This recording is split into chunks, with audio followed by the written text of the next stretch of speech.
সরকার চাহিদা অনুযায়ী ধান চাল সংগ্রহ শেষ করেছে।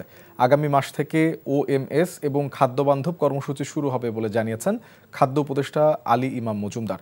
দুপুরে যশোর সার্কিট হাউসে খুলনা বিভাগের খাদ্যশস্য সংগ্রহ, মজুত ও মূল্য পরিস্থিতি নিয়ে এক মতবিনিময় সভায় তিনি এসব কথা বলেন। উপদেষ্টা বলেন, চালের বাজার নিয়ন্ত্রণে নওগাঁ ও কুষ্টিয়ার সিন্ডিকেট ভেঙে দেওয়া হয়েছে, যার সুফল দ্রুতই পাওয়া যাবে বলে আশা প্রকাশ করেন তিনি। খুলনা বিভাগীয় কমিশনার মোহাম্মদ ফিরোজ সরকারের সভাপতিত্বে উপস্থিত ছিলেন জেলা প্রশাসক সহ খাদ্য অধিদপ্তরের খুলনা বিভাগের 10 জেলার কর্মকর্তারা।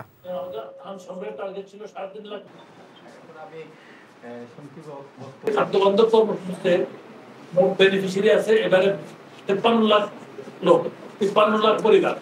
6 মাস তারা 30 কেজি করে চাল পাবে। সেই 6 মাস তারা 30 কেজি করে চাল পাবে, তারা বাজারে চালের জন্য যেতে হবে না। এতে করতে বাজারের চাল মানে তারা বাজারে চাল না গেলে বাজারের উপর চাপ কম পড়বে। এতে করতে গিয়ে দাম বাড়ানোর প্রবণতা আশা করছি কমবে। বান্ডেল থাকলে প্রতি সেনমানিতে টাকা বাঁচবে। বিকাশ সেনমানি বান্ডেল কিনে জিতুন প্রতি লেনদেনে।